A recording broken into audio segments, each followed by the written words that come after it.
officially taking the crown as the best Spider-Man film under the Disney and Sony banner. Welcome to a very special episode of Where's the Remote? I'm your host, Steven, and typically when you see me solo, I'm peeling back the layers on the shows that fall under the sci-fi, comic book, and gaming adaptation umbrella.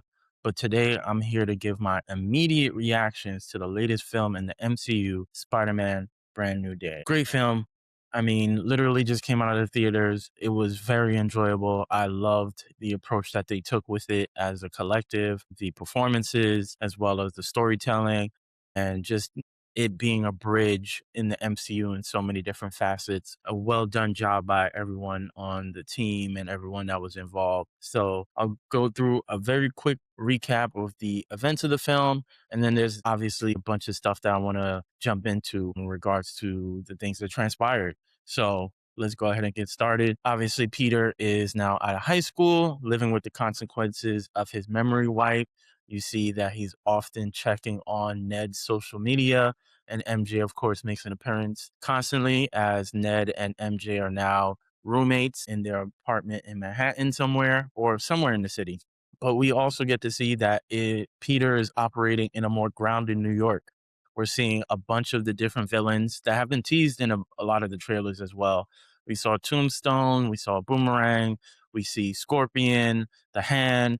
So a bunch of different villains that Peter has fought over this time, plenty of which that he has now had locked up in DODC.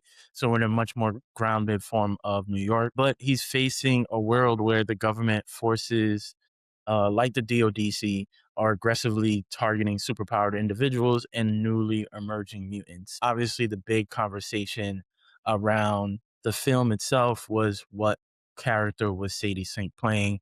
She, of course, is playing Jean Grey, which is not even a surprise at this point because that was like one of the first rumors when they announced that she was getting casted. It was like the worst kept secret when it came to the film. But yeah, he is initially helping the DODC try to capture Jean Grey because she's apparently been attacking their different facilities across New York City. Unknowingly, he doesn't realize what the true intentions were by the DODC. And the film initially positions Jean Grey as the antagonist, the quote unquote villain. But then we realize towards the end that is, in fact, the government funded DODC that is actually the true villain of the film. But let me jump into some of the things that really stood out to me. Just from a theme sort of standpoint with these characters, you feel how more mature they are. Zendaya as MJ, Ned, and even Peter, there is this sense of like, we're young adults now. We're not in high school anymore. We're not as playful and jovial to a certain extent. Is more so from the standpoint of like, we're really trying to start our lives as young adults and navigating the world in that sort of way. And you get that sort of sentiment. Even with Tom Holland's performance, he tries to put on a little bit of a New York accent. It kind of goes in and out at times, but I appreciate that because it shows that, you know, he is a kid from Queens. You know, we famously saw that interaction between him and Captain America in Civil War, where Captain America responds like, you know, I'm from Brooklyn. So I appreciate that you get that sort of energy from, you know, our pivotal three characters in the film. And then also something that I loved in terms of the characters was the interactions between Peter and Frank Castle, obviously played by John Bernthal,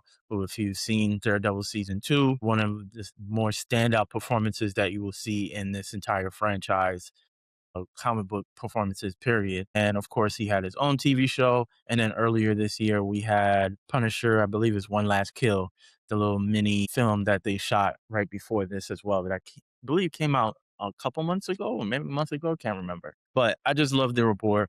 I love how they bounce off of each other. If I'm not mistaken, they are actually like really close friends. I think some way, somehow they cross paths in the industry. And if my story is correct, they helped each other like prepare for their auditions for the actual MCU roles. So because I think Punisher appearing on Daredevil season 2 was probably around like 2015, 2016, if my time is correct.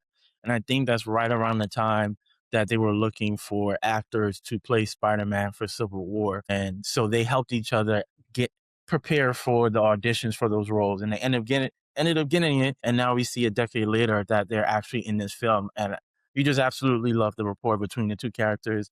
A lot of the humor is also based in their screen time together, because here's Peter as this really good kid who's trying to just do right, and then we have Frank, who's the most aggressive, brooding individual that Peter is ever going to face in his life.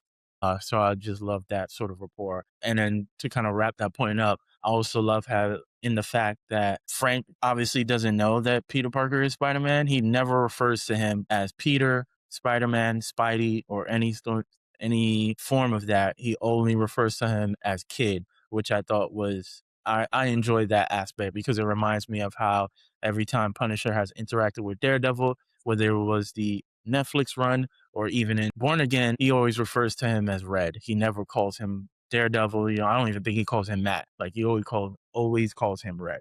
So I just appreciate that. And I brought this up a little bit earlier, but obviously Sadie Sink as Jean Grey, huge sort of reveal as we get towards the post Secret Wars era of the MCU, and eventually see one of the X-Men movies coming out in some time. Again, they initially kind of pitched the film in a way where you think Jean Grey is the villain per se early on, but then we realized that the DODC had captured her sister, and then her sister essentially sacrificed herself by not allowing her to get also caught by the DODC. And so Jean Grey has been attacking these different facilities to try to find her sister. When she does finally get to the proper facility, she realizes, or she at least is told, that her sister didn't survive all the experimentation that they were doing on her. And this sorts of like triggers the next, level in her power skill set, as she primarily, from the majority of the film, she's just bouncing her consciousness and control and possession from one body to another. And it only is within a range of like 33 feet. And then when she finds out that her sister was captured and killed or died in these experiments, it triggers her powers to reach a next level. And so she surpasses that. And then that's where, in some of the trailers, you see that wave taking over New York City. That is where that portion of her powers start to escalate, and she takes things up to the next level. And I just think it's a really smart introduction for one of the characters that we know will be part of the X-Men. So we have this superpower being who's now being caught, or superpower beings in general are now being captured by the DODC and using them for experimenting, developing weaponry, whatever the case may be.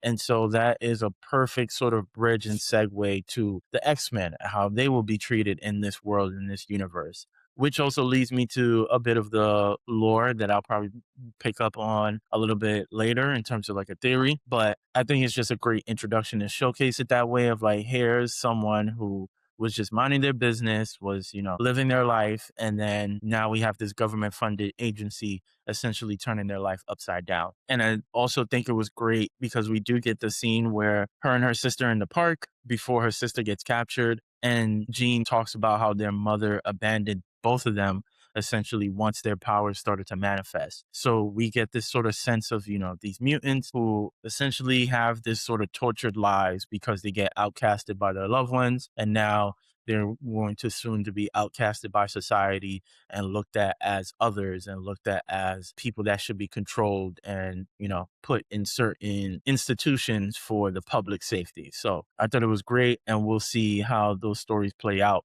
moving forward. And kind of also touching upon the emotional core, we also get Peter essentially reuniting with MJ and Ned. Uh, he sees them around the city for once. And I think, if I remember correctly, he sees Ned actually go to the sort of deli or corner store that he frequents. And then he proceeds to follow Ned, which leads him to the housewarming party that they seemingly are having. And that's where he runs into MJ. he lies about his identity to them both or whatever. And then he moves on knowing that MJ has now gotten a boyfriend. And so he's traumatized. And that's like one of the final straws that like triggers his mutation in the process of like the stress and the drama of like he's been Spider-Man 100% of the time. He's not going to school right now. Like he's focused on being a hero. And so he's battling all this stress and just very isolating himself other than the police captain that he's or detective that he's frequently speaking to. And so the stress of seeing MJ moving on with her life, knowing that that's the love of his life, triggers his mutation in which he passes out in his apartment and then wakes up in this cocoon on the roof. And we see that, he's a bit more stronger. He's developed his organic webbing, and that's something that he has to battle throughout the film. But probably the biggest element of the emotional core is how at one point Jean Grey does possess MJ's body. And so she makes it seem as though MJ is able to find out who Peter is and that Spider-Man and Peter are the same person and that they've had this long history, and then come to find out that that wasn't the case. And so he's devastated by the lie or devastated by her interacting with him in that sort of way. And then he proceeds to leave MJ under the guidance or supervision of Frank. But then MJ convinces Frank to go with Peter to go figure out how to handle Jean Grey. And unknowingly, Peter has left a note with the note from No Way Home where he was going to tell MJ and Ned that they've known each other prior to the spell. So he mistakenly leaves the note. MJ finds it. And so when Peter has seemingly captured Jean Grey, he returns back to Frank's base. And then that's where MJ reveals that she found a note and that she's essentially upset with him because he lied to a certain extent and never found the courage over these X amount of years to say anything to her about his existence, because she did reference that she remembered him from the coffee shop from the end of No Way Home when he was supposed to tell them the news and then ends up not going or not telling them. And so she's a little upset. And so they don't reconcile in that sort of way. And then because she doesn't have anything on her, she asks him to take her back home, and which he does. And you can see once they're trying to separate, he struggles with the idea of separating. And so she offers him to go upstairs with her, in which he gladly accepts, in which him and Ned start to reconnect and talk about, all the movie lore that they used to love and things of that nature, until he ends up realizing that the leader of the director of the DODC lied about the events between him and Jean Grey. And so he goes to then save Jean Grey. But I think all those scenes were just fantastic scenes. And you just see not only, obviously Zendaya and Tom have a real relationship in the real world, but we also see like they are two phenomenal actors, and that when a script is provided for them, they are able to execute accordingly. So that emotional core really, they really nailed the head on that sort of aspect. But yeah, I gotta give all the credit to Destin Daniel Cretton. I believe he was also the director of Shang-Chi. I thought it was a really good movie. I do have to rewatch it because I do think it might be slightly overhyped in my opinion, but I could be wrong. But he did a phenomenal job. I just think from the action set pieces to the pacing, the story, like everything was just so well done. And then the bridge, the whole X-Men aspect of it without it being overt and just like it still feels like a Spider-Man story, but then you have the X-Men portion of it. I just think it was just so well executed. And then obviously we get Savage Hulk because that ends up being one of the people that Jean Grey possesses at one time. But then because of her being unable to possess him for a long period of time, Savage Hulk comes out. Like they just executed it so well. Like we finally feel a Spider-Man film that feels like one of the episodes of the animated shows of like here's Spider-Man who has to deal with all these various villains, and we're living in this world. Also, which was something that has always been a big critique in the MCU, is that so many of the characters are based or around New York City, and so many things will happen, but you never see them cross paths. Or if it is, it's just like one or two people. So the fact that we have Spider-Man who somewhat partners with Frank, then at some point to kind of get a hold on his mutation, he goes and speaks to Dr. Banner. And then initially when he interacts with, the first event that Jean Grey is involved in, he actually speaks to Florence Pugh's character, Black Widow, for some insight and things of that nature. So I just love the approach that they went with it. So it makes you really feel like, okay, this is the actual MCU, and we're going to see various villains and we're going to see various characters because they all intersect in some sort of way. So I think great job on their part. But yeah, I brought up the DODC already. Is again a connective tissue with their involvement with Miss Marvel, who is the first ever mutant I think we've gotten in the MCU. I can't remember if Miss Marvel came out before or after Wakanda Forever, because I would believe then that Namor would be the first mutant that we've been introduced to. But I could be wrong. But yeah, the DODC popping up in Miss Marvel, popping up at the end of Wonder Man, which coincidentally, I was on my phone right before I started to record. Eventually, essentially the news is that Wonder Man season 2 has been canceled. Very unfortunate, because they had just announced that season 2 was greenlit, like they were going to go ahead with the season 2 because of all the positive reviews. But I guess we want to go in a different direction. I think, not to sidetrack this because we're talking about Spider-Man, but me personally, I did a review on the entire season. I thought the season was solid. I didn't love it as much as other people did, but I thought the season was solid. I would say, too, if they're going to cancel the Wonder Man TV show, I would hope that means we will see Wonder Man and other properties, meaning, will he interact with Wanda in some way? Will he cross paths with Vision in some way? Knowing that some of his history is tied into those characters in the comic books. So I like to see that if they're going to really cancel the second season. Thirdly, we're going to have to essentially, and the conversations have already been happening, but we're going to have more conversations about Disney, Marvel, and their handling of POC characters. When you see the Doomsday lineup, when you see a lot of these projects, is primarily a lot of white men or just white characters in general. Granted, a lot of these characters in the comic books are white, so I'm not necessarily mad at that. But it's just tough when we get all these POC characters and then we only see them in small instances, or they get reduced roles, or they're not getting served accordingly. Because we had 3 teaser trailers for Doomsday and then 1 official trailer. I don't think there was a single dialogue from Sam Wilson from any of those 4 trailers, which is kind of absurd. And I could be wrong if I'm remembering correctly, but it's like, we don't see that. We don't see, I forget her name, but Tiona Paris, who was in WandaVision and the Marvels. We don't get to see her. I think she was at Comic-Con, because I believe there was an interview floating around where it's like, oh, when's the next time we're going to see your character? And she was like, I don't know. I would love for her to come back. And maybe that's her just withholding information. But, we haven't seen, Miss Marvel. We haven't seen Riri Williams. Like, there's so many POC characters that just make these little introductions and then we just almost never see them again. If you're not in Black Panther, that's basically how these Black and brown characters are being treated. So, hopefully they realize this. The fumble with Blade and Mahershala Ali. So yeah, hopefully they realize this and make some improvements. But yeah, love to see the DODC and how they're using that moving forward when it comes to the MCU as a whole. I do like this little nod.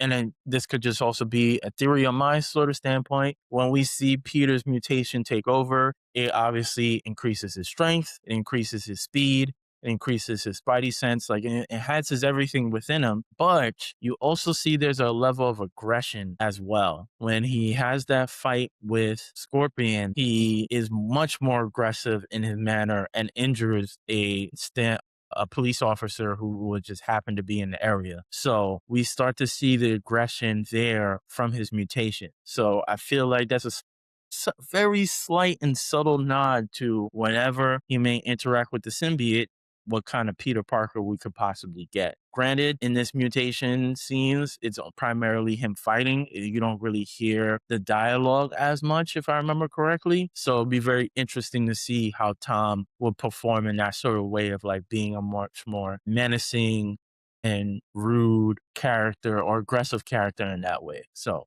it would be very interesting to see that. And then another theory that I have, another plot into the film tied to the mutation of it all, is the fact that when Peter goes to Dr. Banner basically explains to him how he has this inhibitor that prevents him from, turning into the Hulk uncontrollably, and it helps him in that sort of aspect. And so Peter then develops his own inhibitor because he obviously has different DNA in comparison to Dr. Banner. And so his solve for Jean Grey is trying to get close to her to the point where he can use the inhibitor on her to prevent her from using her powers, which he successfully does. And then that's what gets her under the possession of the DODC. It'd be very interesting to see whether that will be technology that they will use in the future. Obviously, in the X-Men animated show, even in X-Men 97, we see these inhibitors that they typically place around the necks of the X-Men,